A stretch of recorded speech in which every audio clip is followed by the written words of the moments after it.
Oceangate's doomed Titan submersible had a lengthy history of malfunctioning during dives even before it imploded at the bottom of the ocean. For years, industry experts and even staff had warned Oceangate's CEO Stockton Rush that the sub may be dangerous due to its design. But despite the concerns, Rush believed in his product and kept taking the sub out on treacherous dives until its last. The sub imploded underwater on a trip to the Titanic wreck site on June 18th after it lost communications with its support ship, killing all 5 passengers on board, including Rush. From getting lost for 2.5 hours to spinning in circles, here are the times something went wrong on previous Titan submersible dives.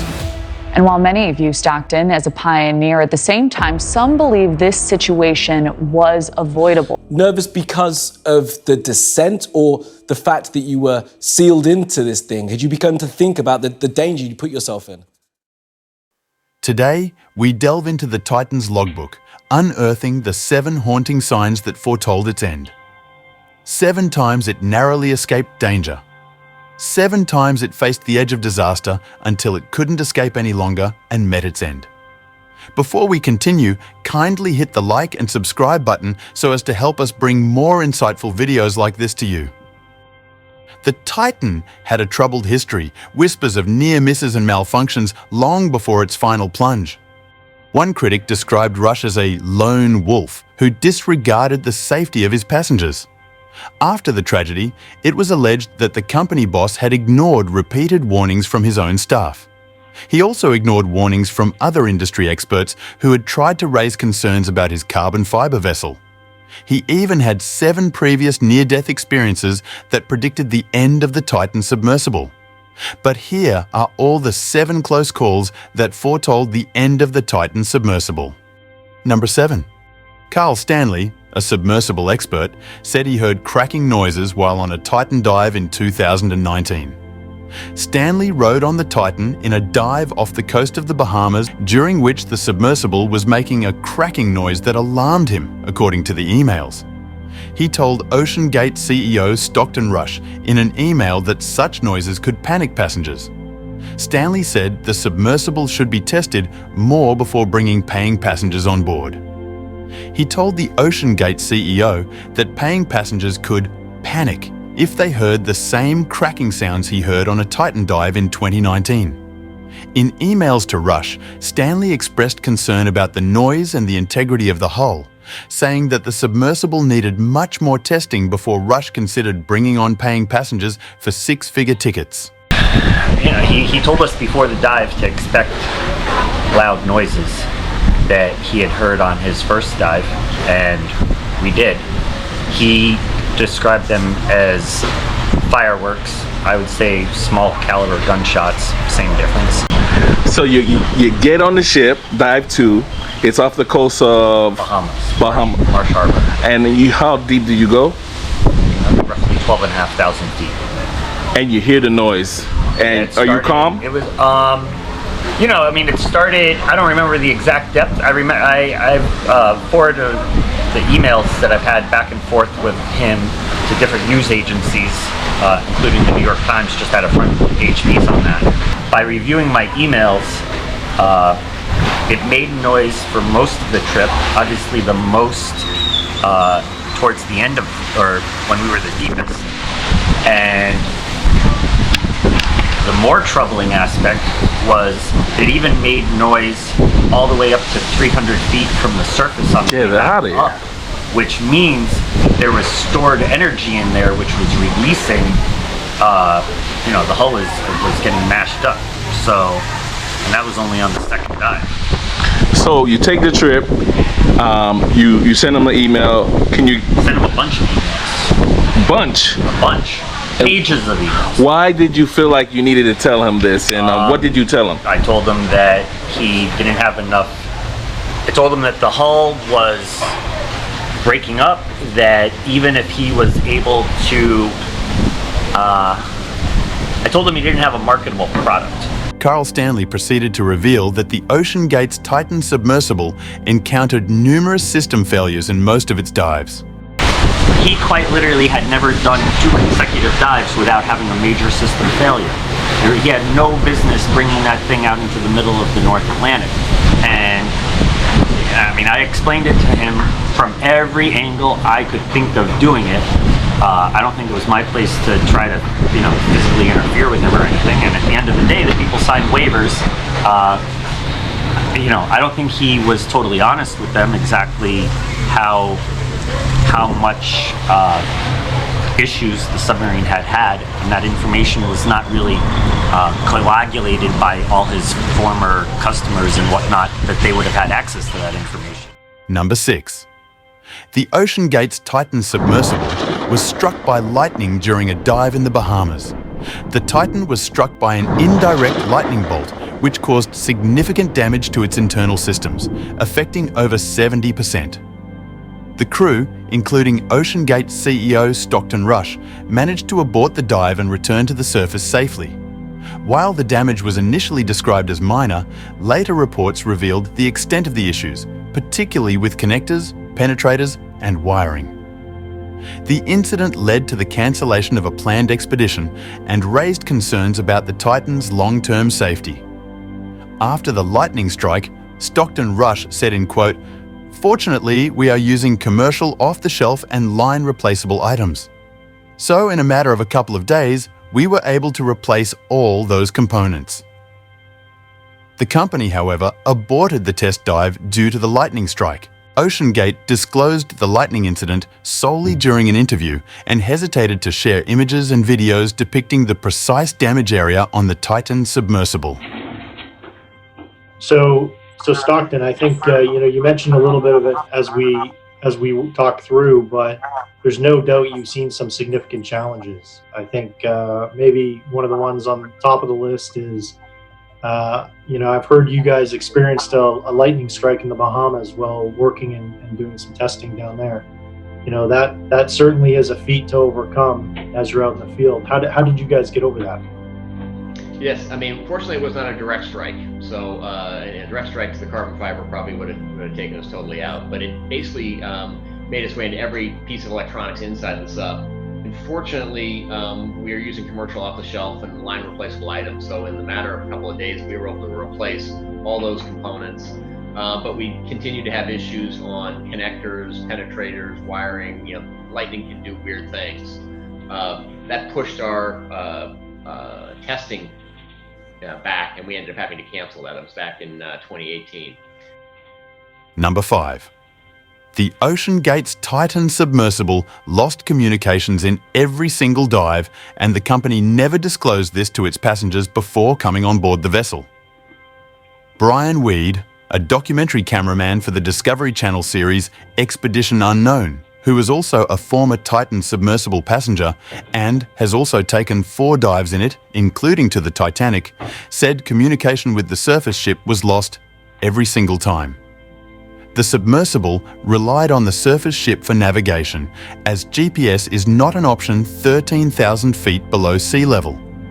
The surface vessel sent text messages to the submersible pilot, who then used a video game controller to navigate according to the instructions. He stated that the vessel's propulsion system failed and it lost communications with the mothership while he was on a test dive in the sub in 2021. The sub was only about 100 feet underwater at the time and was stuck underwater for more than 2 hours, according to Weed. Describing his experience while lost underwater, he said, "We sort of became sitting ducks in water without the ability to go anywhere." Weed also stated that of all the dangerous expeditions he's been on, the trip on board the Titan sub was the only time he felt like something was truly wrong. Number 4. The Titanic sub once malfunctioned and couldn't reach the surface, so the crew had to rock from side to side to nudge weights loose. Bill Price said the mechanism that released weights off the vessel to help it resurface didn't work. The passengers had to rock the submersible from side to side to dislodge the weights. Growing concerns about the safety of the Titan. 5 crew members lost their lives when the submersible imploded at sea. One man who went on the Titan expressing his concern about the vessel's safety on an earlier voyage. Eyewitness News reporter Carlos Grande is here with that story. Carlos. Well, that's right, Mark. Days after the Titanic-bound submersible named Titan went missing deep in the Atlantic Ocean, we're still learning more about what went wrong when those 5 people who were on board were killed. And we did speak with one man who was on the inaugural voyage of the Titan, with 2 of those who died. It just breaks my heart for their families. It's just very unbelievable. It's so surreal. Bill Price was on the inaugural voyage of the Titan. This is video from that time. He is one of the few people who went on that sub to the bottom of the ocean. His images from 2021 show him inside the vessel and visiting the wreck of the Titanic. Even back then, he says there were issues.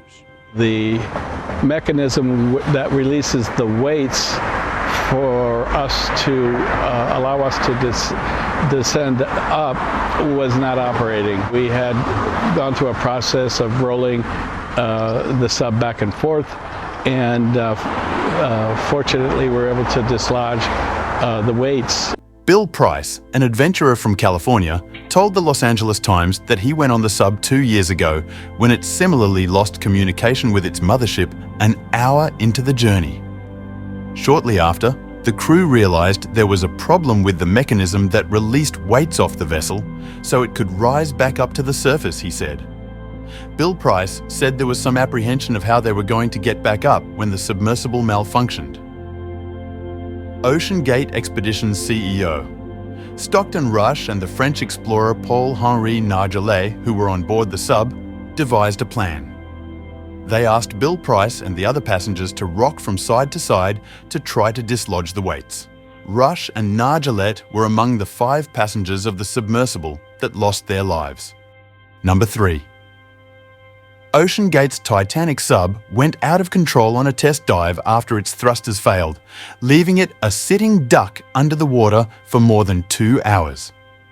The Titan sub failed on a test dive in 2021, leaving the vessel and the people inside stuck underwater for more than 2 hours. The test dive was supposed to be a precursor to a dive later that summer to the Titanic wreckage in the depths of the North Atlantic Ocean. However, the sub, which was created and piloted by Oceangate CEO Stockton Rush, never made it below 100 feet in the water. The dive was plagued with problems from the start, including even getting off the launch pad, said the passenger. The issue was sort of blamed on a computer issue. The passengers said they were told the computer systems needed to be rebooted and recalibrated, adding they were having trouble getting in touch with the topside crew so they could help troubleshoot. And this goes on and on for at least an hour.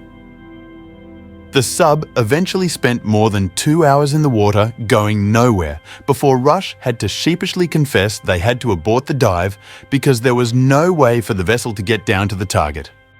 Before we continue, kindly hit the like and subscribe button so as to help us bring more insightful videos like this to you.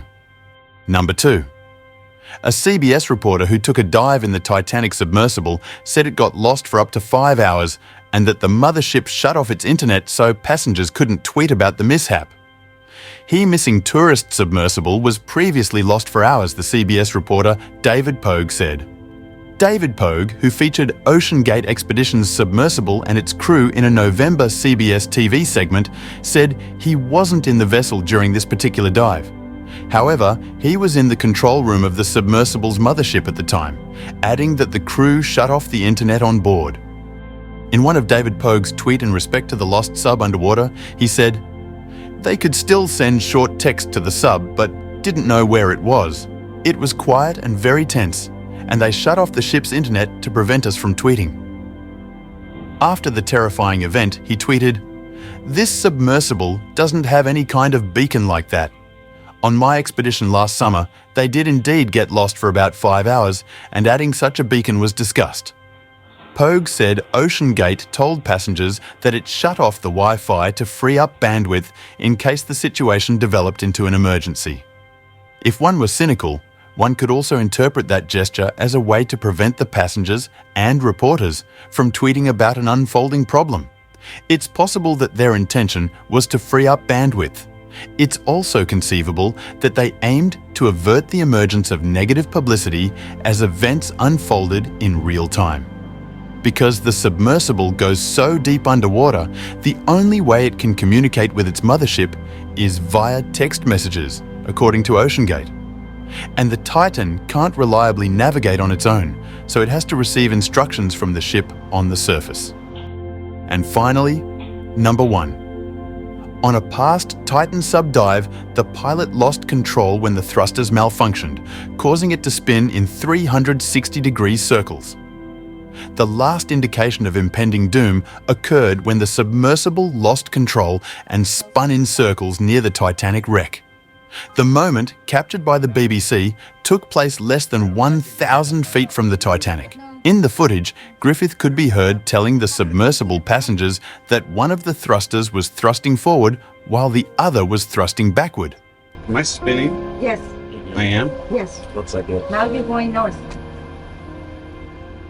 Oh my God. Renata Rojas, a Mexican diver who was on the Titan at the time, told the BBC. You know, I was thinking, we're not going to make it. We're literally 300 meters from Titanic, and although we're in the debris field, we can't go anywhere but go in circles. Rojas said the submersible was less than 1,000 feet from the Titanic, nearly 13,000 feet below sea level. Others, previous passengers, have raised issues with the Titan's thrusters as they had issues with thruster control. And Scott is like, oh no, we have a problem.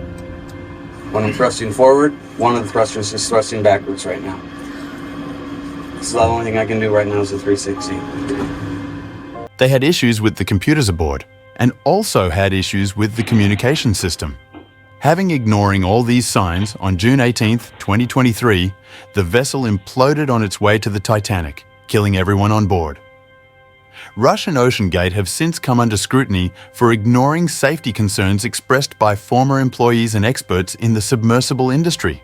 This morning, an ROV, or remote operated vehicle, from the vessel Horizon Arctic discovered the tail cone of the Titan submersible approximately 1,600 feet from the bow of the Titanic on the seafloor. The ROV subsequently found additional debris. In consultation with experts from within the Unified Command, the debris is consistent with the catastrophic loss of the pressure chamber. Upon this determination, we immediately notified the families. On behalf of the United States Coast Guard and the entire Unified Command, I offer my deepest condolences to the families. I can only imagine what this has been like for them, and I hope that this discovery provides some solace during this difficult time.